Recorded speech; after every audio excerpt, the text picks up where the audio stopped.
Throughout our lives, we've experienced the unexplainable, from bright apparitions to dark entities, changing our perspectives on the afterlife. Now we seek answers and intend to capture evidence of paranormal existence.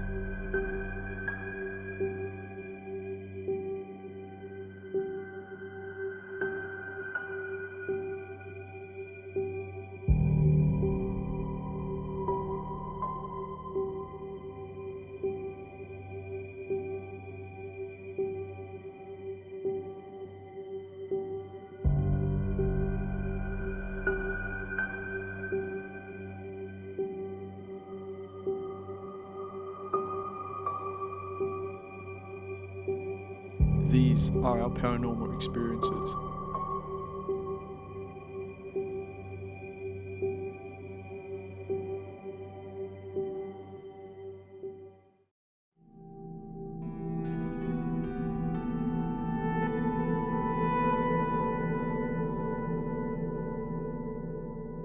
Hello everyone and welcome to Tasmania's Paranormal Experiences. This time around the episodes are going to be a little bit different. Where it's going to be a part of a 3-part series, and the first part is about paranormal experiences. So we're with Basti, who's one of the tour guides here at the Penitentiary Chapel, and he'll be taking us around and telling us about the experiences that he has heard of and that he has witnessed. So I hope you guys enjoy. The actual investigation will be in part 2.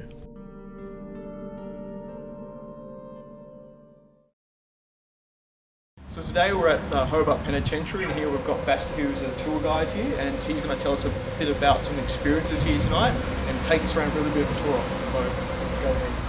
Hello, I'm Basti and welcome to the Hobart Convict Penitentiary.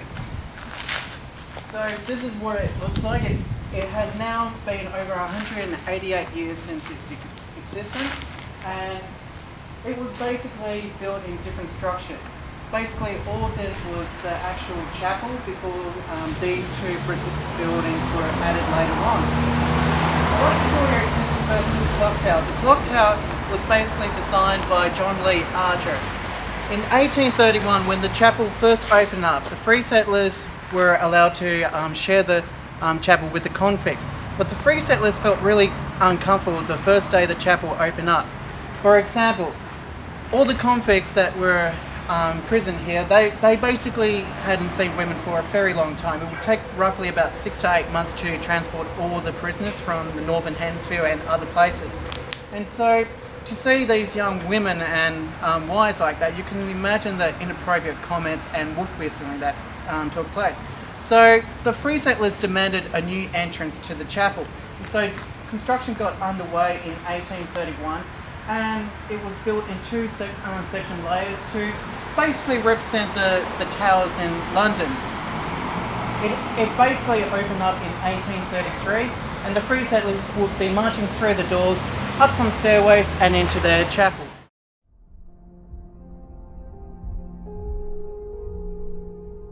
Now, I didn't hear it. The girls that were huddled here did not hear it, but my assistant Mark, who was standing in the doors, he always stands in the doors, he loves it.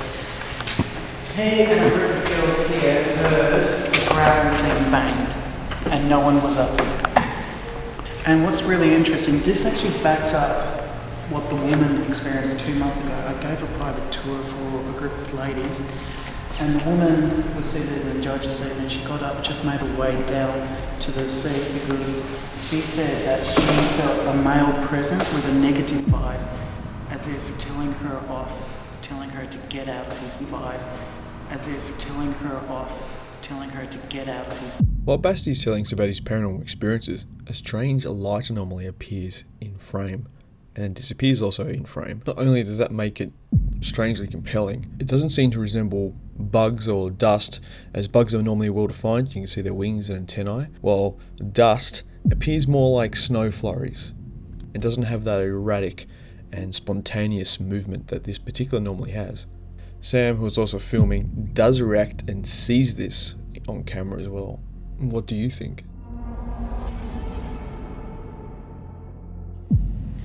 Now, 3 weeks ago, we gave our first cruise ship tour. When I told that story to the people, we had a 13-year-old girl sitting in that witness chair yelling, "That happened to me just moments ago." She said when she was sitting in the chair with her sister during the 5 minutes exploring, she asked her sister whether she should put on the wig. And then all of a sudden she felt this male presence standing beside her going off at her not to touch his belongings and stuff. So I find that that's really, really interesting how They've got two different cases. separated, that monthly separated that they both experienced that. And another experience was during the 5 minutes exploring, a mother and daughter were looking at some photos of the prisoners that were housed here. That door was open, me and were standing at the edge of the press box when we heard a door open in the hallway. I went in and explored, and the gift shop door had somehow opened itself up. I closed it. So you got quite a bit happening. So and I tell people, we definitely do have a lot of intelligent hauntings here. Yeah. So, It's not this residual. no. You can see how short my hair is. It's very But it was a little, it grew a little bit. Yep. It was about here. I was walking back, and something just grabbed my hair and just pulled me back. And I just looked around like, you cheeky little bugger. Yeah, there's nothing in here to really, nothing really grab your hair. Like No. caught on it. No, because we had just a speaker box on the staircase, and I was just coming back and something just pulled it, and it was just like, and this was between 5 p.m. and 6 p.m. So quite early on during the evening. This was also because I usually split groups up of people to go and explore the tunnel. The last group of water polo girls only made it this far because they saw a shadow figure peeking around that corner. So, this is where The first sighting. And they would just freak out and they just had to. fluctuation. 1.1, right? I'll mark it down anyway. It might look like it'd be nothing, but yeah. But we've also had Yep. we also had one of our tour guides who's now left. Her arm started to go numb. Her left side. She was standing right about here, and then all of a sudden she started to feel really, really numb. Yeah, she had no idea what was happening to her. She just felt really, really uncomfortable, and it looked like she got pushed against the wall as well. And she seemed to be getting a lot of triggered, a lot of attacked. Yeah. Do you think it's because she was female? Do you think it's a gender thing, or just personality? Or I think it's something else? gender. I think it was because of her gender. Because I did tell her when we were about to do our first ghost tour, I told her, you know what, just go around the place on your own and tell him that you do not give him permission to touch you and stuff. That way you're telling him to back off. And basically it did work when she went around. But I did witness her her getting pushed again, and this was at the refractory cell. There's just been so much stuff that has happened over the ghost tours over 3 months. It's just been really, really great. But that's about it, really. Just they said they saw a shadow figure just peeking like this, and that was the first time it was seen. And then that was the first. This was the first sighting. The next one was at the chapel, walking through the doors. Ah, okay. So Well, hopefully the shadow figure wherever disappears tonight. It'd be good to counter. But I'm wondering whether it could be Richard Walters, because Charmaine and Emma, when they did their investigation, they caught the name Walter, and it wasn't until a couple months later I found out from previous tour guides that a ghost by the name of Richard Walters haunts the clock tower, and he usually roams the chapel, and maybe he's the one that's responsible making women feel uncomfortable at the isolation cells and stuff. So was Richard Walter a nasty or individual? We don't know much about Richard Walters because I guess most of the documents were destroyed when they destroyed the penitentiary. Yeah. So a lot of documents on the convicts got lost. We actually had an experience about 3 or 4 months ago during the day tour. We had a lady, roughly in her 60s, in our day tour group, and various tour guides take their tour group differently. When she reached the bottom step, she kind of yelled out loud, and she turned to the person behind her, to a gentleman, asking, "Did you just whisper something to me?" And the people behind the gentleman said, "He didn't say a word."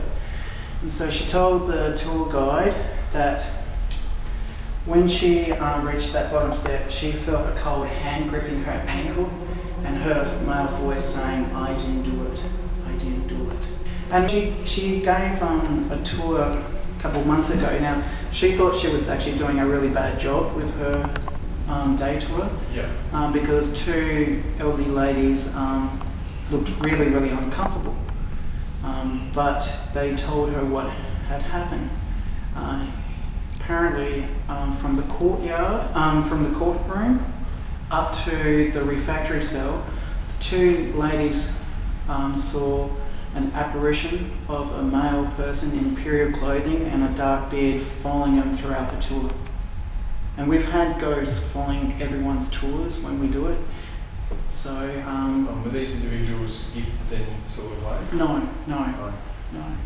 Yes, she sees ghosts, but she found it really, really odd that they could see it, but she could not. Yeah, so it's sort of you're not too sure whether that's 100% truth or no. But they looked really, really freaked out, and so they quickly wrote it down. And yeah, this is where we heard, me, Mark, and the 4 people in the tour group heard that big door bang. Oh, so from the courtroom. Yeah. So I couldn't say whether it came from the Supreme Court or the magistrate, but it was really loud. Yeah. And of course, I was like a 9-year-old boy on Christmas. So, Right towards. but another one was we had a big group, and some girls wanted to go. They didn't want to be split up. They wanted to all go together in that tunnel and explore. When they came back, I asked them just to go and take a seat, and the rest will join you. Yep. Well, as the next group went and explored, we all heard the girls up here scream and freaked out. I heard the door opening like this, but and then the scream.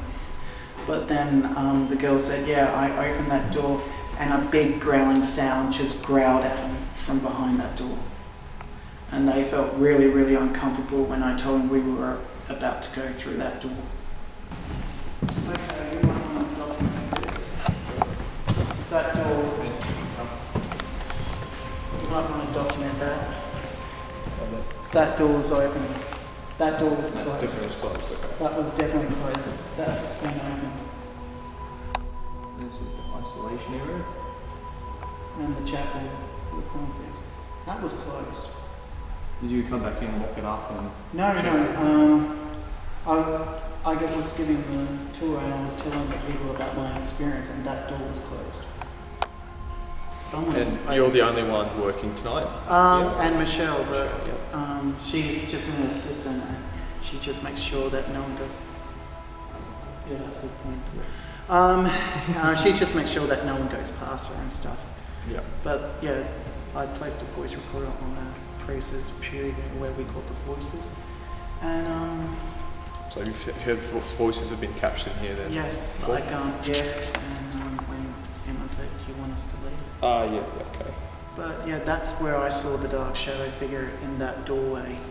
So The door's open? Like, yeah, the door was time, open at that time when I gave the tour for the water polo girls, because we just finished Pandemonium. So as I was telling the girls about one of the documentations, seeing a dark shadow figure in that corner where that reflection window is, from that window reflection.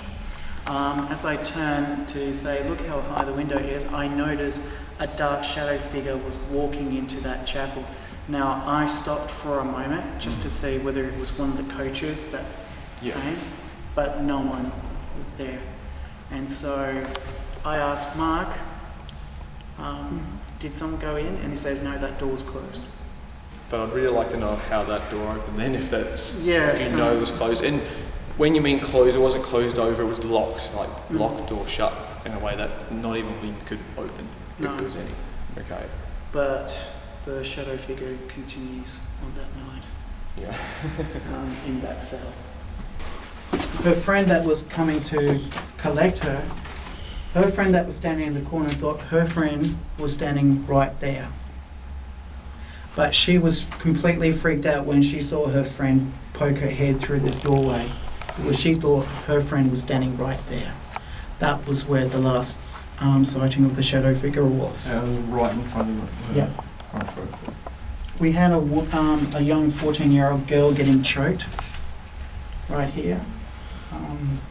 There was like a feeling of pressure on the I noticed her looking a little red in the face, and she was crying, and I thought I was actually freaking her out with the stories that I was telling, and I did invite her to come out, but she said, no, I'm fine.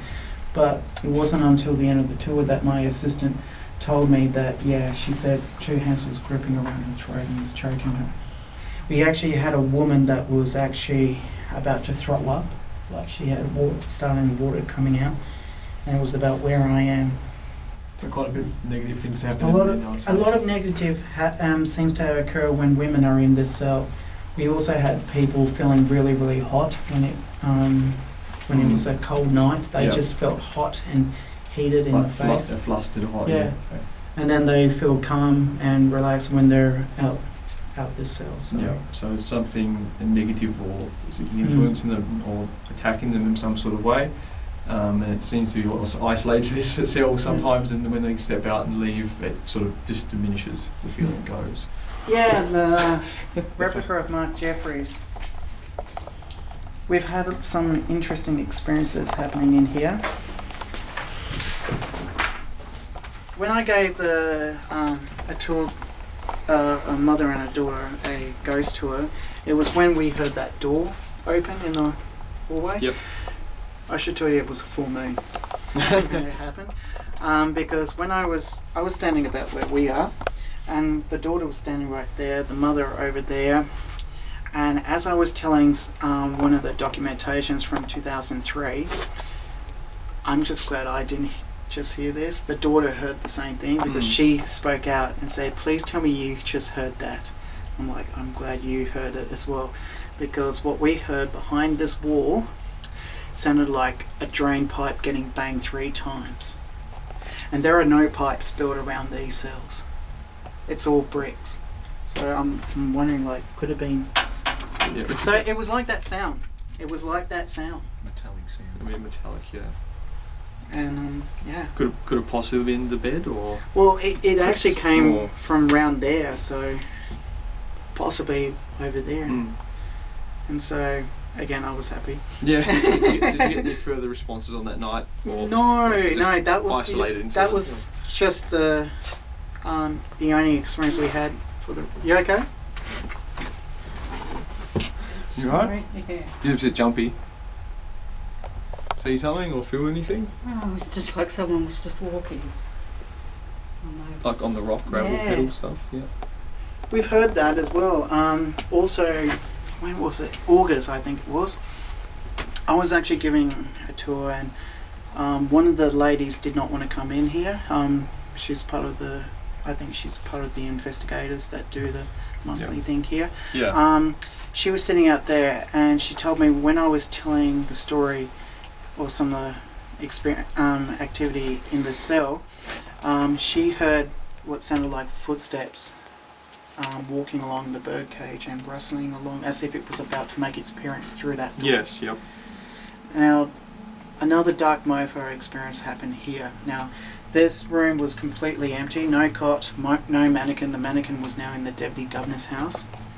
And so I was standing just outside as a volunteer, closing that door because we had a bit of an art piece where Charmaine is. Yep. And as 4 girls went in, as I was closing, I noticed 2 came into the cell. And then 10 seconds later, I hear all the girls banging their fists at the door demanding to be let out. And when I opened the door, they said there is something negative in their cell that's just not feeling really comfortable. And they were not the only ones. We've had males and partners and all coming in here because they thought this was part of Dark Mofo, all saying that there was something eerie about this cell. And we've had we had one of the tour guides getting pushed against where your friend is, right there. Like she was just walking back after giving the story about Mark Jeffries to her tour group, and as she was about here, she was just like pushed against the wall. And from then on, she never came back into the cell when she gave her day tours. She just let the tour guests come in.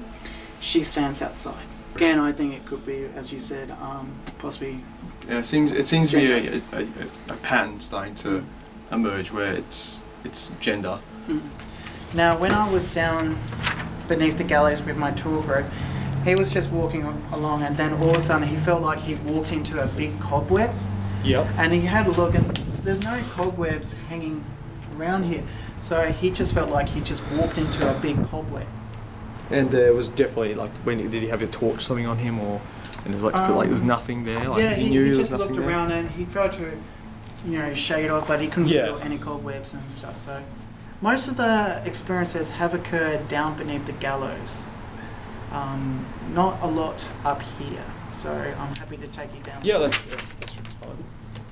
fine. When I first did my second ghost tour, I had a guy who was skeptic. He was standing right there. He had long hair, and basically when I was telling him about the legs dangling, the coffins were waiting for you right here, he yelped out loud and quickly turned. He said something pulled his hair, and we had a look, and there's nothing there that his hair could have got a latch to.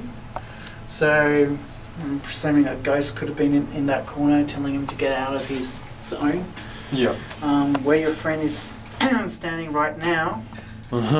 So we had a woman standing there, and she told at the end of the tour that she felt like she was getting choked. She felt like rope was wrapped around her, and it was like really strangling her. So sorry. And we've also had the smell of blood and urine. And I've actually smelt urine only 2 days ago.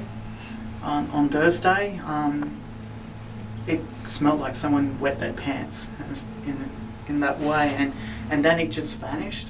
So. And were you here by yourself at that stage? I was with a tour group. Okay. And another experience was when I was telling the whole story about the legs and the coffins, that we all heard what sounded like walking sounds, and I thought it was Mark, so I called out Mark saying, "Mark, is that you walking around?" And he yells back saying, "No, I'm standing really still." Yeah. So everyone heard what sounded like a walking platform. Oh, like on wood? On the wood, just along the cool. Yeah. thing. Yeah. So, and he didn't hear anything. Then he was closer to the. That's strange. And this is heard again by multiple people. Yep. Okay. Yeah. Alright, so we'll head back to the other room, and we'll just try to put together a bit of a plan of attack for tonight.